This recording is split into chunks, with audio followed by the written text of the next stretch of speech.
Hi guys, welcome or welcome back to my channel, and if you're new, please consider subscribing before you exit this video. That being said, let's just dive right into it. आज मैं 2020 में आई हुई Russian horror movie the widow को explain करने जा रही हूँ। इसकी IMDb रेटिंग 4.2 आउट ऑफ 10 है। इस मूवी में हम लोग कुछ लोगों को फॉलो करते हैं जो एक तरह से रेस्क्यूअर्स हैं जो जाते हैं सेंट पीटर्सबर्ग के वुड्स के अंदर ढूंढने के लिए एक गुम हुए हुए बच्चे को। मूवी की शुरुआत होती है हमको बताते हुए कि ये जो कहानी है इस मूवी की वो एक्चुअली में एक रिकंस्ट्रक्शन है रियल लाइफ इवेंट्स के जो लोगों ने वहाँ के विटनेस करा है। हर साल लगभग 300 लोग गायब होते हैं वहाँ के फॉरेस्ट में जो सेंट पीटर्सबर्ग के पास है। उनमें से कुछ लोगों की बॉडीज तो मिली हैं जो कम्प्लीटली नेकेड है, बट उनके बॉडी पे कोई भी वायलेंट डेथ के साइंस नहीं है। वहाँ पे लोकल्स का मानना है कि जो लोग गायब हुए हैं उनको मोस्ट लाइकली लॉस्ट सोल लेके गया है, जिनको वो लोग बुलाते हैं विडो के नाम से। अगले सीन में हमको दिखाया जाता है एक रेस्क्यू टीम को जो फॉरेस्ट में अपनी ट्रेनिंग कर रहे हैं। उनके साथ एक रिपोर्टर जिसका नाम क्रिस्टीना है वो भी गई है हर चीज को रिकॉर्ड करने के लिए। वहाँ पे जो उनका टीम लीडर होता है ऑन्ड्रे नाम का, वो उसको कुछ कुछ रूल्स और रेगुलेशंस बताता है और वो कैसे काम करते हैं उसका प्रोसेस समझाता है। जब वो लोग ट्रेनिंग पूरा करके वापस जा रहे होते हैं तो यहाँ पे ऑन्ड्रे को फोन आता है उसके हेडक्वार्टर से, जहाँ पे उसको बताया जाता है कि 14 साल का एक बच्चा गुम हो गया है उनके लोकेशन के पास ही। यहाँ मालूम चलता है कि वो 14 साल का बच्चा और उसका छोटा भाई फॉरेस्ट के अंदर चले गए थे। उसका जो छोटा भाई है वो तो वापस आया मगर अकेले आया और वो इतना ज्यादा शॉक में था कि वो किसी को वहाँ पे क्या हुआ नहीं बता पा रहा है। वो लोग एक और ग्रुप को भेज रहे हैं उनको ढूंढने के लिए, मगर वो घंटों बाद आ पाएंगे और जब तक वो नहीं आते तब तक ये लोग सर्च चालू रखें। इसके बाद वो जो टीम है वो उस लोकेशन पे पहुंचती है जहाँ पे उन दोनों भाइयों को आखिरी बार देखा गया था।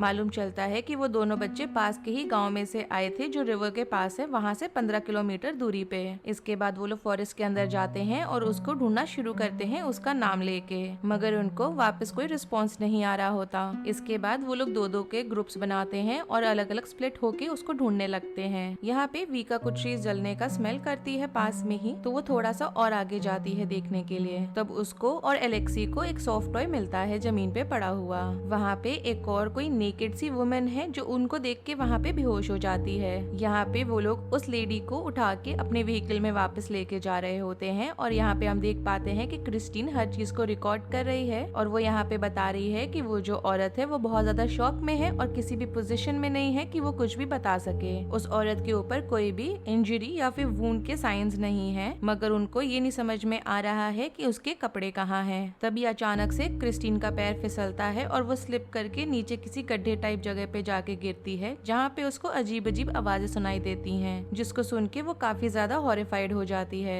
कुछ ही दूरी पे हम देख पाते हैं कि वो जो औरत है वो सडनली चोक करने लग गई है और यहाँ पे ऑन्ड्रे को कुछ दिखाई देता है उसके गले के अंदर फंसा हुआ। जब ऑन्ड्रे उसको निकालने के लिए अपनी फिंगर उसके मुंह के अंदर डालता है तो वो औरत उसको बाइट कर लेती है, मगर तब भी ऑन्ड्रे किसी तरह से अपना उंगली बाहर निकालना मैनेज कर पाता है। जब वो ऐसा कर रहा होता है तो वो अपने हाथों में एक कुछ अजीब सी चीज भी पुल आउट करता है उसके थ्रोट में से, जिसकी वजह से अब वो जो औरत है वो ठीक से सांस ले पा रही है। आगे यहाँ पे वीका ऑन्ड्रे के हाथ पे बैंडेज लगा रही होती है जब हमको सुनाई देता है कि बहुत ही क्रीपी सी चिल्लाने की आवाज आ रही है फॉरेस्ट के अंदर से। वो सारे मिलके उसी डायरेक्शन की तरफ निकल जाते हैं जहाँ से चिल्लाने की आवाज आ रही थी और थोड़ा सा आगे जाते ही उनको दोबारा से वो आवाज सुनाई देती है। उनको लगता है कि शायद वो निकिता है और वो फॉलो करते हैं उस आवाज को। वो पास में ही एक पेड़ के पास आते हैं और उनको लगता है कि हो सकता है कि विंड की वजह से पेड़ों में से ऐसी आवाज आ रही हो कि तभी अचानक से वीका नोटिस करती है कि फ्रॉग जैसे कोई मार्क बना हुआ है एक पेड़ पे। इली यहाँ पे उनको बताती है कि पुराने दिनों में विलेजर्स इसको मार्क करा करते थे सिंबल की तरह पुराने पेड़ों के ट्रंक्स पे, जिससे कि वो अपना रास्ता बना सके और उसको पहचान सके बाद में किसी सीक्रेट जगह पे जाने के लिए। मगर ये जो स्पेसिफिक सिंबल बना हुआ है ये इंडिकेट करता है कि वो असल में एक इविल जगह है। ये देख के लग रहा है कि एक इविल स्पिरिट इसलिए है क्योंकि उसके डिफॉर्म्ड और क्रिपल्ड पैर हैं। यहाँ पे ऑन्ड्रे बोलता है कि वो अच्छा साइन नहीं है और उनको वहाँ से तुरंत चले जाना चाहिए, जिसके बाद वो लोग वहाँ से निकल जाते हैं और अपने व्हीकल तक पहुँचते हैं। यहाँ पे क्रिस्टीन पूछती है कि वो लोग उन दोनों बच्चों के बारे में क्या करने वाले हैं, जिसपे ऑन्ड्रे बताता है कि जो उनको पहले मिला है उनको वो पहले रेस्क्यू करेंगे। यहाँ पे वो लोग निकल जाते हैं उस औरत को पास के ही हॉस्पिटल में ले जाने के लिए, मगर जब वो थोड़ा सा ही आगे जाते हैं कि उनकी गाड़ी अचानक से मिट्टी में फंस जाती है। बहुत जोर जबरदस्ती करने के बाद वो फाइनली अपने व्हीकल को किसी तरह से मिट्टी से निकाल पाते हैं और अपनी जर्नी को कंटिन्यू करते हैं। मगर यहाँ पे फिर से थोड़ा सा दूरी पे जाने के बाद यहाँ पे वो देख पाते हैं कि उनकी जो रोड है वो ब्लॉक हुई हुई है पेड़ों से। यहाँ पे ऑन्ड्रे और एली ट्राई करते हैं उन पेड़ों को कट करने का चेन सॉ से, मगर वो स्टार्ट ही नहीं हो रहा होता। यहाँ पे हम देख पाते हैं दूसरी तरफ कि उस औरत को वापस से होश आ गया है और यहाँ पे विक्टोरिया अपना नाम उसको बताती है, जिसके बाद वो उसका नाम उससे पूछती है। वो यहाँ पे औरत बताती है कि उसका नाम जोया है और वो ये भी बताती है कि उस जगह को कोई भी छोड़ के नहीं जा सकता, क्योंकि वहाँ पे जो विच है वो उनको सर्कल्स में घुमाती रहेगी। जिसके बाद वो उनको ये भी बताती है कि बहुत समय पहले, इसके पहले जब वॉर हुआ था, वहाँ पे एक सोफिया नाम की औरत थी जिसने अपने हस्बैंड को चोक करके मार दिया था। इस सब चीज के होने पे वहाँ के जो विलेजर्स थे वो उस पे बहुत ज्यादा गुस्सा हुए थे और उसको उन्होंने बहुत मारा था, जिसकी वजह से उसके दोनों पैर टूट भी गए थे। इसके बाद उन्होंने उसको स्ट्रिप करा था और अपने वैगन से उसको बांध के खींचा था और उसको वहाँ पे नेकेड ही हालत में एक गड्ढे में फेंक दिया था। तभी अचानक से हम देख पाते हैं कि उनके गाड़ी की जो लाइट्स हैं वो सब एकदम से बंद हो गई हैं और यहाँ पे वो आगे बता रही होती है कि वो लोग उस बेचारी औरत को वहीं पे ड्राउन होने के लिए छोड़ दिए थे। वो जो दिन था वो होली वर्जिन डे के जस्ट पहले था, जहाँ पे ईविल रहा करते थे उस पिट के अंदर तब से ही। वो ये भी बोलती है कि वो लोगों को मारती है उनके कपड़े उतारने के बाद, जिससे कि वो लोग उससे डरे उस फॉरेस्ट में आने के लिए। वो अपना रिवेंज लेती है लोगों पे और किसी को भी वहाँ से बाहर वापस नहीं जाने देती। कहानी यहाँ पे ये है कि एक मरी हुई औरत फॉरेस्ट में रात में घूमती रहती है टूटे हुए पैरों के साथ और लोगों को मारती रहती है। यहाँ पे वो आगे उनको ये भी बताती है कि जो विडो है वो एक्चुअली में अपना बदला लेगी और किसी को भी वहाँ से जाने नहीं देगी जिंदा। एलेक्सी इस बात को सुन के बिलीव नहीं कर रही होती, मगर विक्टोरिया और क्रिस्टीन यहाँ पे थोड़ा सा डर रहे होते हैं। वापस हम देख पाते हैं कि ऑन्ड्रे और इलिया आगे उनको बता रहे हैं कि वो इस रोड पे आगे नहीं जा सकते, तो उनको अब वहाँ से बाहर जाने के लिए दूसरा रास्ता लेना पड़ेगा। विक्टोरिया यहाँ पे डरी हुई होती है कि वो अपना हो सकता है रास्ता भटक जाए, मगर ऑन्ड्रे उसको बोलता है कि ऐसा नहीं होने वाला। मगर जब वो लोग उस रास्ते पे ट्रैवल कर रहे होते हैं तो वो फील करने लगते हैं कि वो लोग गलत हो गए हैं रास्ते में। वो लोग अपनी गाड़ी से उतर के सही रास्ता देखने लगते हैं और यहाँ पे हम देख पाते हैं कि क्रिस्टीन रिकॉर्ड कर रही है अपने कैमरा में और वो बोल रही है कि 1 घंटे से भी कम बचा है अक्टूबर द 14th में। पुराने बातों के हिसाब से देखा जाए तो उस दिन को बोला जाता है होली वर्जिन्स डे, और ये भी कि वो जो रात है वो सबसे डरावनी रात होती है पूरे साल में, क्योंकि ये आखिरी मौका होता है किसी भी इविल स्पिरिट को किसी भी हॉरर क्राइम को करने के लिए, इसके पहले कि वो लोग हाइबरनेट कर जाएं स्प्रिंग तक। दूसरी तरफ हम देख पाते हैं कि एलेक्सी और विक्टोरिया को एक हेस्टैक मिला है जो काफी ज्यादा अजीब दिख रहा है। विक्टोरिया को अंदर से लग रहा होता है कि उसने कुछ अजीब सी चीज देखी है, मगर यहाँ पे ऑन्ड्रे तभी बोल देता है कि उसने सही रास्ता देख लिया है। जब वो लोग उसी रास्ते पे निकलते हैं तो उनको वही सेम मड दिखाई देता है जहाँ पे उनकी गाड़ी पहले फंसी थी, मगर वो लोग इस चीज को इग्नोर करके वहाँ से निकल जाते हैं। ऑन्ड्रे यहाँ पे अपनी गाड़ी बहुत तेज चला रहा होता है और सब लोग उसको बोल रहे होते हैं कि वो धीरे चलाए, मगर वो किसी की बात नहीं सुन रहा होता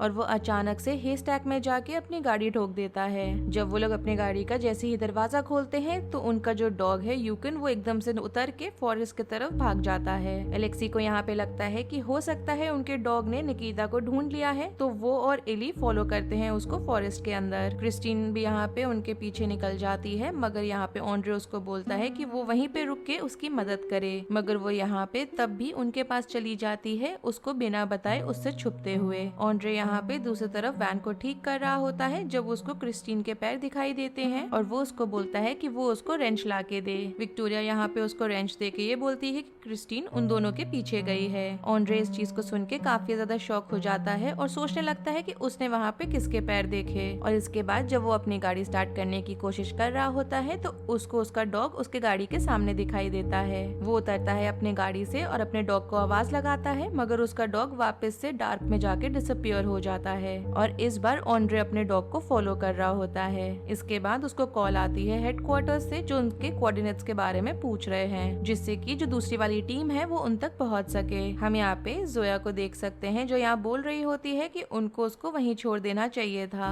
क्योंकि उनको नहीं मालूम कि उन्होंने क्या करा है। तब यहाँ पे ऑन्ड्रे अपने डॉग के साथ वैन तक आता है। उनको देखते ही जोया यहाँ पे स्पेल रिसाइट करने लग जाती है क्योंकि वो दोनों पोजेस्ड हैं। अचानक से विक्टोरिया यहाँ देखती है कि जोया अपने वैन से बाहर है और वो ट्राई कर रही है बाहर आने का, तो यहाँ पे एंड्रू गाड़ी स्टार्ट कर देता है जिसकी वजह से दरवाजा बंद हो जाता है। दूसरी तरफ हम देख पाते हैं कि एलेक्सी और इलिया को अपने डॉग की आवाज सुनाई पड़ रही है एक बरो के अंदर, तो उसके अंदर एलेक्सी जाके चेक करने का डिसाइड करती है। जब अंदर जाता है तो उसको उसके अंदर एक फोन दिखाई देता है और निकिता की जो बॉडी है वो दिखाई देती है मिट्टी के अंदर गड़ी हुई, मगर वो उसकी बॉडी मड के अंदर नहीं देख पाता है और वो वापस से बाहर आ जाता है। अब दूसरी तरफ हम देखते हैं कि विक्टोरिया यहाँ पे ऑन्ड्रे को बार बार बोल रही है कि वो वैन को रोके, मगर वो उसकी बात नहीं सुन रहा होता। तो इस वजह से वो चलती हुई वैन से छलांग मार देती है पानी के अंदर और इमरजेंसी अलार्म जो होता है वो बजने लगता है। अब सायरन्स की आवाज सुनने की वजह से सारे वापस से बाहर आने लगते हैं और विक्टोरिया यहाँ पे जो है उसको लगने लगता है कि ऑन्ड्रे पानी के अंदर डूब गया है, मगर अचानक से उसको दिखाई देता है कि ऑन्ड्रे पानी से बाहर आ रहा है और वो उसको फॉलो करने लगती है।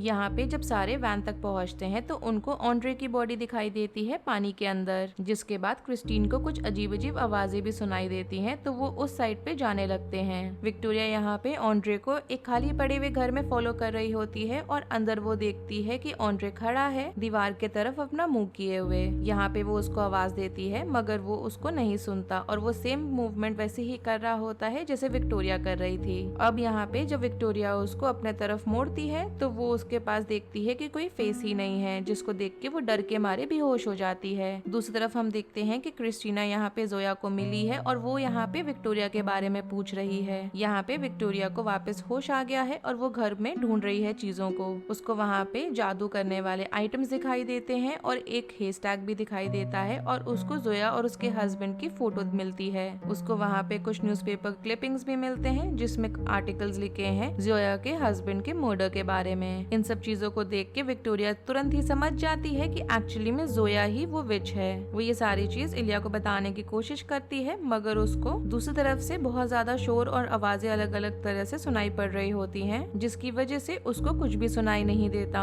यहाँ पे इलिया पूछ रही होती है जोया से विक्टोरिया के बारे में, मगर वो कुछ भी नहीं बोल रही होती। तभी जब क्रिस्टीन को यहाँ पे विक्टोरिया का लोकेशन का मालूम चलता है तो एलेक्सी और इलिया जाते हैं उसको ढूंढने के लिए और जबरदस्ती क्रिस्टीन को यहाँ पे जोया के साथ छोड़ देते हैं। उनको वहाँ पे विक्टोरिया मिलती है और वो उसको वापस लेकर आते हैं और यहाँ पे वो देखते हैं कि जोया इस बार बेहोश पड़ी है। यहाँ पे विक्टोरिया उनको सारी चीजें बताती है और ये भी कि एक्चुअली में जोया ही वो विच है, मगर इस बात पे सिर्फ क्रिस्टीन ही बिलीव कर रही होती है। इसके बाद एलेक्सी और इलिया कहीं चले जाते हैं और अचानक से जोया भी गायब हो जाती है वहाँ से। विक्टोरिया यहाँ पे अपने हाथ में गन लेती है और उसको ढूंढने के लिए जाती है और उसको यहाँ पे जोया दिखाई देती है कि वो एक जगह पे बैठी हुई है और वहाँ पे बैठ के वो जादू कर रही है। वो उसके पास जाती है और उससे पूछती है कि उसने ऑन्ड्रे के साथ क्या किया, तो इस पे जोया उसको बोलती है कि जो विडो है वो यहाँ पर है और वो उसको वहाँ से जाने नहीं देगी। यहाँ पे विडो एक्चुअली ह्यूमन सैक्रिफाइसेस मांगती है मगर वो कभी भी उस चीज से सेटिस्फाइड नहीं होती। जोया यहाँ बताती है आगे कि वो लोगों के सोल्स को बचा रही है उससे, मगर अब वो अपनी जितनी कैपेसिटी है उस सबको वो यूज कर चुकी है,